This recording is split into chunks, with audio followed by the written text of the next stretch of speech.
TGI Friday. Good evening, Luzon, Visayas, and Mindanao. Together with the Presidential Communications Office, we bring you the latest, widest, and most comprehensive news coverage from the People's Television, IBC, Philippine News Agency, Philippine Information Agency, and the Presidential Broadcast Service, Radyo Pilipinas. I'm Joe Fernandez of Radyo Pilipinas. Welcome to Balitang Pambansa.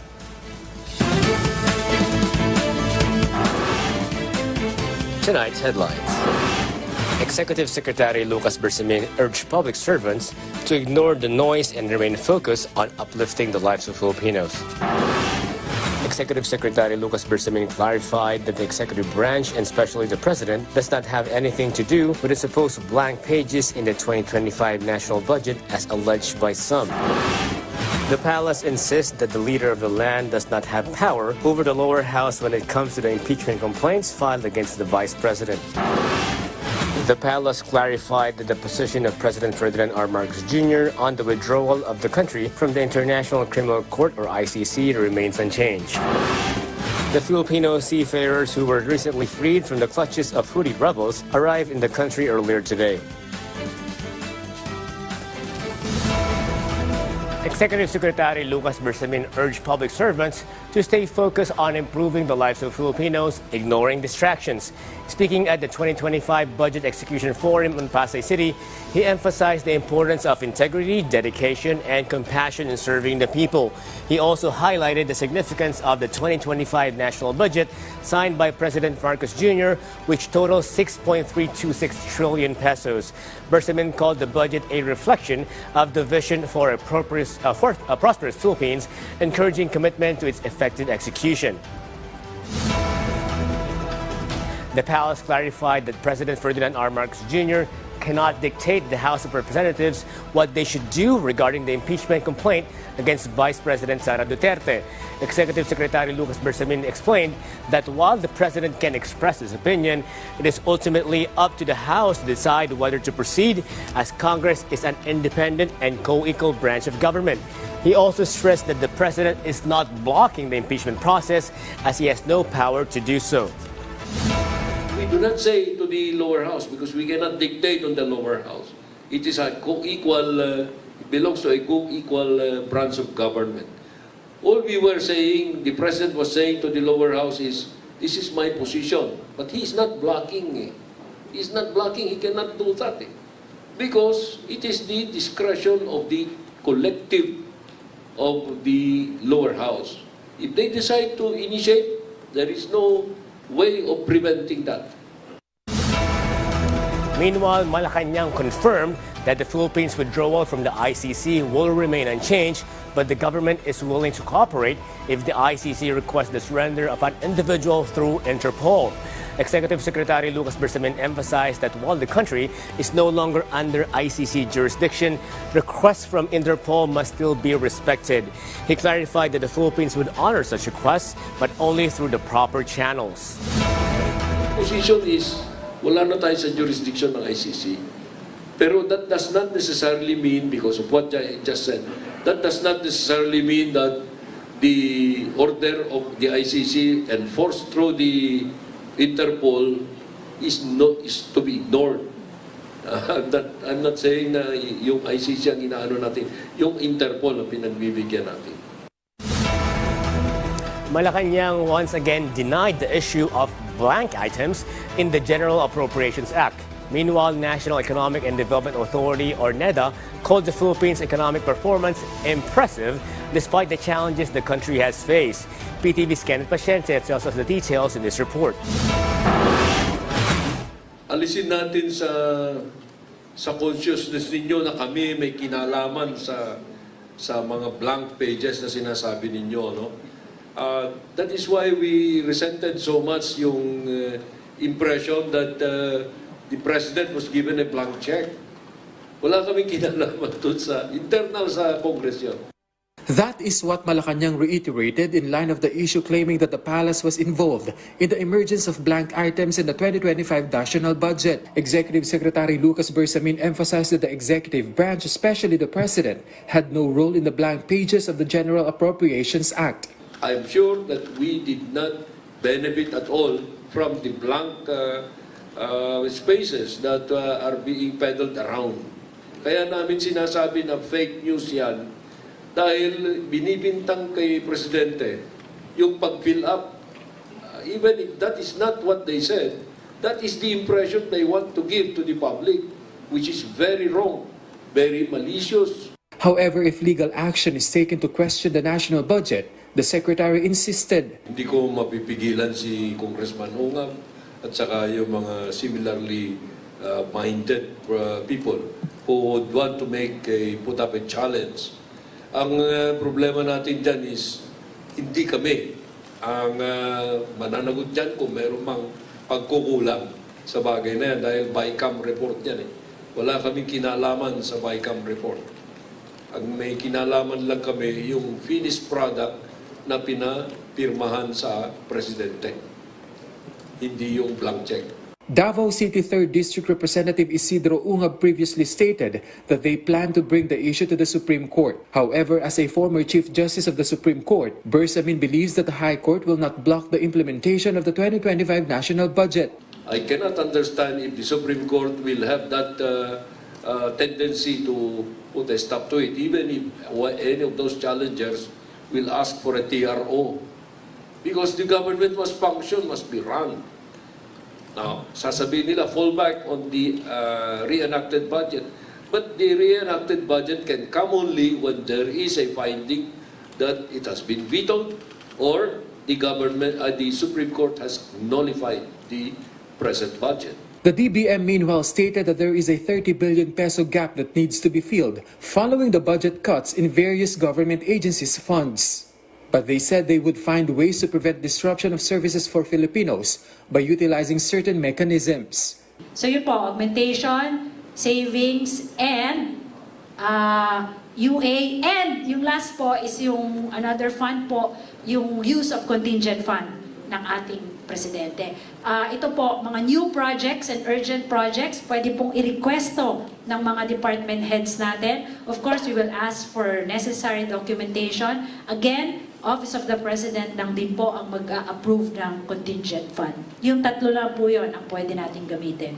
Meanwhile, amid the challenges faced by the country, NEDA again emphasized that the country's economic performance remains impressive. We fall short of the target, but that's understandable, as I said, because of the external.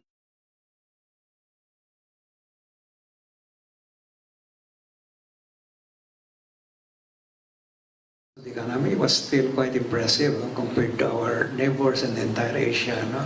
We still are second, third among the major emerging economies in Asia as top performer. No? Today, the 2025 budget execution workshop was conducted in order for agencies to discuss the proper utilization of their funds in line with the directive of President Marcos Jr. From PTV Manila, Kenneth Pasyente, Balitang Pambansa. The youth is the future of our country, a truth that the lower house knows all too well. That is why it is pushing for several measures that will help give that sector a brighter future. PTV's Melales Moras tells us more. More jobs and other opportunities for the youth. These are the results the lawmaker expect once House Bill number 11213 or the Education Pathways Bill is fully enacted into law. Last Wednesday, the lower house passed the proposal on second reading, and next week it is expected to be approved on final reading. According to House Committee on Basic Education and Culture Chair Roman Romulo, the bill aims to streamline and simplify the K-12 system. Under the bill, the current basic education program will be amended to make it simpler and effective.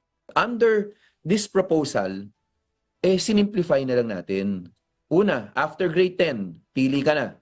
Kung gusto kong TechVoc, pupunta ka na sa tinatawag naming industry-driven curriculum. Pangalawang pwede mo piliin, kung gusto mo pang magkolehiyo, yun na, doon ka na papasok sa academic track ulit. Pero dito, ang sinasabi natin, hindi na dapat, wala ng strands, wala ng tracks, at wala na masyadong maraming subjects. Aside from this, the anti-teenage pregnancy bill is also a hot topic right now, and lawmakers have differing views on the matter. Hindi po totoo na tuturuan natin yung mga bata na magmaster sila, ganyan. In fact, maraming mga studies yung nagpapakita na habang hindi pa nga formally natuturuan yung mga kabataan ng mga concepts related to their bodies, ay pwedeng mag-engage sa mga risky activities ang mga kabataan. Kaya mas mainam pa nga na merong proper guidance sa kanila. Sinasabi po natin sa kanila, pag-aralan sana. At sa Lunes po, magkakaroon na naman ng committee meeting, yung pangalawang committee meeting para magre-report back naman ng DepEd para ano pa talaga yung basihan nila for implementing. Meanwhile, to further address stunting and malnutrition among children, the Early Childhood Care and Development Bill is also expected to be enacted soon under the 19th Congress, as it is now set to undergo deliberations in the Bicameral Conference Committee of Congress. From PTV, Malalas Moras, Balitang Pambansa. Meanwhile, the Department of Education, or DepEd, has indeed accomplished a lot this previous year under the leadership of former Senator and also has big plans for this year. What those plans are, PTV's Isaiah Menofuentes reveals in this report. Under the leadership of Department of Education Secretary Sani Angara, the agency shared its accomplishment for the year 2024, along with its plans for 2025. According to the Education Secretary, hundreds of thousands are currently benefiting from their expanded career progression program, alongside the implementation of President Ferdinand R. Marcos Jr.'s salary standardization program, which has resulted in an annual salary increase of 40,000 pesos for teachers. Angara also proudly highlighted their efforts to strengthen access to education, particularly through the alternative learning system, which aims to reach those who have difficulty accessing education or those who wish to return to their studies. On the issue of classroom shortages, DepEd is currently pursuing a public-private partnership for the construction of over 100,000 classrooms nationwide within the term of President Marcos Jr., with the department optimistic about closing the gap or backlog in classroom shortages. In addition to this, DepEd's accomplishment also include the distribution of full 20,000 special relief incentive for the first time to over 900,000 teaching and non-teaching personnel. For the first time sa kasaysayan po ng DepEd under President Marcos, nabigay yung full 20,000 SRI to over 900,000 employees of DepEd. Not only teachers, pati non-teaching personnel. Tuwan-tuwa po sila. Also discussed earlier was bullying, where the department is pushing for a revision of implementing rules and regulations of the anti-bullying law. This aims to improve the monitoring of bullying incidents so that schools can have more concrete policies on the matter. Ang problema kasi dyan is yung under the Licensure Act, kailangan may master's degree ang isang guidance counselor. Mula nung napasa yung batas na yon or yung requirement na yon, parang nabakante lahat ang thousands of guidance counseling positions. We have over 4,400 vacancies. At ang problema, walang kumukuha ng guidance counseling sa college. In a meeting with President Marcos Jr. regarding their plans for this year, the Department of Education addressed not only the classroom gap, but also issues related to digitalization, which will serve as the foundation for students. DepEd continues to push its computerization program to ensure that the department keeps up with the digitalization efforts, which is also one of the mandate of the President. Angara also emphasized that despite significant budget cuts for DepEd, they will still be able to meet the country's educational needs. Ginagawa ni Pangulo ito sa lahat ng ahensya. Alam niyang maraming natapyas na mga proyekto sa mga iba't ibang ahensya. At sa amin, 2 items ang malaking natapyas dyan. Or 3 actually rather. First is yung sa DepEd computerization, almost 10 billion yung natapyas doon. Meron kaming sa hiring of new teachers, may natapyas na over 1 billion. Tapos doon sa classroom construction, na alam natin, napakalaki ng classroom deficit natin, kakulangan natin sa classrooms, natapyas kami ng over mga 1.5 billion din po. So ang pag-uusap ay paano mareremedyohan ito at hinanapan kami ng solusyon ng ating mahal na Pangulo. Meanwhile, Angara assured that the return of students to school this coming June of this year is on track. From PTV Manila, Isaiah Menofuentes, Balitang Pambansa. The printing of ballots for the 2025 national and local elections has been delayed once again due to the changes in the list of candidates. The latest setback comes after Francis Leo Marcos withdrew his candidacy, requiring adjustments to the ballot. The Commission on Elections or COMELEC addressed concerns over disqualified or nuanced candidates, stating that they are bound by the law and must include all valid candidates. Additionally, there were issues with candidate numbers, including a mistake in Senator Bong Revilla's name, which the COMELEC clarified was already resolved back in the courts in 2009. Despite the delays, the COMELEC confirmed that mock elections will proceed as scheduled using sample ballots. Wala po tayong natanggap na pahiwatig na merong gustong mag-withdraw o aayaw na sa pagtakbo. So far po, baka naman po yung kahapon na lang ang pinakahuli, at least sa national candidates. We will resume the printing of the ballots by Monday at all costs. Sobra na po tayong na-delay na mga 3 linggo. Some good news, the families of the 17 Filipino seafarers who were captured by Houthi rebels in the Red Sea in November 2023 are now with them. According to the Department of Migrant Workers, or DMW, the seafarers will be with their families while they undergo medical checks in the coming days. The government is also ready to provide help for the quick recovery of the seafarers who were held hostage by the Houthi rebels for more than a year. First, President Ferdinand R. Marcos Jr. thanked the government of Oman for negotiating to free the kidnapped Filipinos. More about the families reuniting, at nangyari na po yun, and we're giving them time to be together. Continuous payment of what we call allotments, right? The payment of the salaries double in this case, no? All throughout the 428 days. So that's number one. Number two, we provided the necessary financial assistance to the families along the way. We flew everybody in to Manila to meet them personally, face-to-face. Education and scholarship, yes, that will be among the next round of assistance packages we will provide. ASEC Kiko de Guzman is here, is our reintegration ASEC, so there are also reintegration livelihood packages in store for them. More good news, the Department of Agriculture, or DA, plans to lower the maximum suggested retail price, or MSRP, of imported rice. This follows a price check at Cartimar Market in Pasay City with the Department of Trade and Industry, or DTI, and Manila's local government. The DA aims to ensure vendors follow the MSRP and that it benefits the consumers. Also, the Rice for All program may start in supermarkets and convenience stores in March 1. New labeling rules will be introduced, removing terms like special, premium, and fancy, and requiring complete details about the rice sold. Sa totoong plano, ito na. Ngayon nasa 58, mukhang marami naman sumusunod, mayroong ilang hindi. But by February 5, it will be 55 na. Then by February 15, ibababa natin yan ng 52. With the hope that by March 1, hopefully, break 50 na tayo, 49 ang MSRP. As long as world prices remain as is today. And another good news, President Ferdinand R. Marcos Jr. assured Filipinos the services of PhilHealth will not be reduced. Instead, the government will expand the PhilHealth services and increase payments for insurance claims in 2025.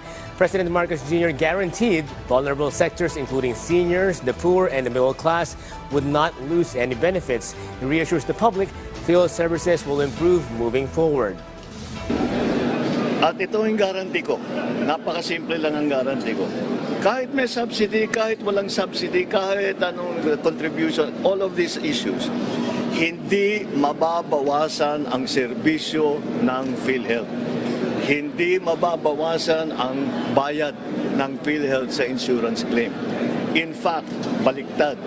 Padadamihin pa namin ang serbisyong ibibigay ng PhilHealth, palalakihin pa namin ang pagbayad sa insurance claims. So, I would like to just assure everybody, huwag niyong inaalala na mababawasan ang serbisyo kahit na kanino, para sa senior, para sa mga hirap, para sa middle class. Walang mababawasan kahit isang kusing. Quite the opposite. dadagdagan natin yan in 2025, mas dadami pa ang magiging serbisyo na ibinibigay ng PhilHealth, mas lalaki pa ang magiging payment na ibibigay sa insurance claim. Kaya huwag po kayong mag-aalala, walang mawawala sa serbisyo ng PhilHealth. Mas pinapaganda pa nga namin ang pagpatakbo ng PhilHealth para mas marami pang maibibigay sa taong bayan. Ito ay kwento ng isang benepisyaryo na sa halos 3 dekada ay inalagaan ang kanyang lupa sa pag-asang balang araw ay maaari na niyang tawaging tunay na kanya. At sa taong ito, sa wakas ay nakamit na rin niya. Ako si Orlando Ramos, sa 68 ang edad. Nagapuyo diri sa Barangay Sandape, sa Zamboanga, Sibugay Province. O isa ko sa mga ARB beneficiaries. Ayon sa kanya, ang paghihintay ay may kasamang mga pagsubok habang inaalagaan niya ang kanyang sakahan simula noong 1995. Ito ang kanyang pangunahing pinagkukunan ng kabuhayan dahil hindi niya natapos ang kanyang edukasyon. Noong ika-24 ng Mayo, isa siya sa mga personal na nakatanggap ng titulo sa isang okasyon na pinangunahan ni Pangulong Ferdinand Marcos Jr. sa tulong ng Department of Agrarian Reform. Mahigit 8,000 titulo at 12 ektarya ang naibahagi sa mga magsasaka ng Zamboanga mula nang nanungkulan si Pangulong Marcos noong Hulyo 2022. Noong araw na ito, nakamit ni Orlando ang kanyang pinakaaasam na titulo para sa mahigit 2 ektarya ng lupang kanyang sinasakahan. Salamaton ko sa atong Agrarian Secretary, walay lain kundi si Conrad Estrella, sa programa sa Agrarian Reform. Labaw na gyud sa atong presidente nga si President Bongbong Marcos. Kung naisa pa, masayang nga mag-iindiin, mismo dito siya nga nagsugod ang agrarian programa. Back to Balitang Pambansa, Zamboanga City Medical Center conducted a workshop aiming to implement sustainable waste management practices and educate participants on the benefits of bokashi fermentation. Philippine Information Agency Zamboanga Julian Tuazon tells us the details. The Zamboanga City Medical Center continues to champion environmental sustainability by integrating circular economy principles into its operations. As part of its commitment to reduce food waste and promote environmental stewardship, ZCMC conducted its second bokashi fermentation workshop on January 23rd. The workshop, attended by ZCMC personnel and staff from the West Metro Medical Center, aimed to educate participants on the benefits of bokashi, an anaerobic fermentation process that transforms food waste into nutrient-rich compost. Aligned with National Zero Waste Month, conducted in collaboration with Kids Who Farm, sought to equip participants with practical knowledge and skills to implement sustainable waste management practices within their communities. As a healthcare institution, we want to be a part of the national effort of waste reduction and management. So with the leadership of our Medical Center Chief, Dr. Afdal Biconting, we continuously promote and implement initiatives to further support yung sustainability and circularity efforts, facility-led partnership, and of course, waste reduction and waste recovery. The generated bokashi compost is utilized to fertilize plants within the ZCMC grounds, fostering a thriving garden ecosystem and showcasing the practical application of circular economy principles within the hospital setting. The Zamboanga City Medical Center takes pride in their advocacy for zero waste and green space for their patients as well as their employees. From the Philippine Information Agency Zamboanga, Julian Tuazon for Balitang Pambansa. In a move to strengthen local farming and preserve the carabao population, the Department of Agriculture's Philippine Carabao Center recently provided 57 carabaos to farmers in Lamut, Ifugao. The initiative focuses on enhancing dairy production and tackling the decline of carabao numbers, ensuring the species feature in the region. From PIA Calderiera, Marcelo Ligawan has more. The Department of Agriculture, Philippine Carabao Center, Cagayan Valley, distributed 57 carabaos to 7 farmers' organizations in Lamut, Ifugao recently. The animal dispersal is intended for the dairy herd buffalo production project of the municipality in partnership with the DAPCC. The Carabao Development Program also aims to address the declining population of carabaos in the area. The reduction of carabao population is attributed to slaughtering practices during celebratory feast. papalitan ng recipient yung na-receive ng kalabaw at ibabalik hindi po sa PCC kundi sa organization. Hindi po basta-basta na ibenta or katayin yung binigay. The farmers' organizations expressed gratitude for the assistance they received. Pakilti pasalamat mi kada na kayo amin. Awang kayo, awang titulong yo kada kami ket kami nalala dato. Isu iti may samit nga mangiangat ken mangted iti income mi ditoy sityo mi nga kompra. Lamut hopes to establish a buffalo multiplier farm, breeding center to increase their carabao population. An ordinance will be enacted to regulate the slaughter of carabaos in the area. The municipality envisions to be the dairy herd center of Ifugao in the coming years. From PIA Cordillera, Marcelo Ligawon, Balitang Pambansa. The Department of Public Works and Highways, or DPWH, has approved a 30 million peso rehabilitation project for a crucial bridge connecting Balitang Province to the rest of Eastern Visayas. While the bridge remains open to light vehicles, authorities warn of a possible closure once construction begins. Philippine Information Agency Biliran, Rodrigo Victoria, has the report. A lifeline for Balitang Province is set for a major upgrade as the Department of Public Works and Highways, or DPWH, allocates 30 million pesos for the rehabilitation of a vital bridge. DPWH Assistant Secretary for Regional Operations Nery Bueno recently inspected the bridge and raised concerns about whether the allocated budget is sufficient. District Engineer Erwin Antonio clarified that the funds are intended for short-term rehabilitation rather than a long-term fix. According to the DPWH Biliran District Engineering Office, the procurement process is already underway to ensure the immediate start of the project. The rehabilitation aims to address wear and tear on the decades-old bridge, which serves as the main link between Biliran and the rest of Eastern Visayas. 30 million talaga ng solution natin, that is an immediate disbursement sa alalim. No, para, pero matatagalan ba yun? Hindi, yung the way, yung use ng tulay o meaning yung use ng tulay? Hindi talaga po. Tingin ko lang, yung 30 million po, the immediate use lang yan for the 15 tonnage po yung mga mababigat. Local motorists are urged to stay updated as the rehabilitation progresses. The DPWH assures the public that the project will address structural issues and improve the safety of the bridge. Ferry operators, meanwhile, are coordinating with local officials to manage the increased demand for their services. For now, DPWH assures the public that they are expediting preparations to minimize disruptions. This rehabilitation is crucial for Biliran's economy and connectivity to the Eastern Visayas region. From the Philippine Information Agency Biliran, Rodrigo Victoria, Balitang Pambansa.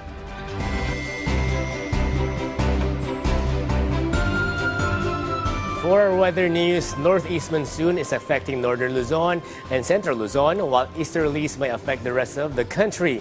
Based on Pag-asa's later weather forecast, northeast monsoon will bring cloudy skies with rains in Batanes, while partly cloudy to cloudy skies with isolated light rains will fall in the Ilocos region, Cordillera-administered region, central Luzon, and the rest of Cagayan Valley. Meanwhile, cloudy skies with scattered rains and thunderstorms will be felt in Caraga, Davao region, Soxargen, Southern Leyte, Basilan, Sulu, and Tawi-Tawi.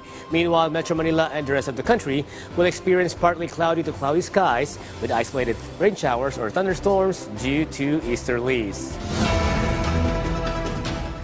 And that concludes our rundown of the latest, widest, and most comprehensive news and information from all across the nation on a TGI Friday. From Radyo Pilipinas, I'm Joe Fernandez. This is your trusted news source, always ready to inform and serve the Filipino people. Catch Balitang Pambansa again next week at 7 a.m., 12 noon, 6 p.m., and 9:30 p.m. for more updates and developments. Again, I'm from Radyo Pilipinas, and this is Balitang Pambansa.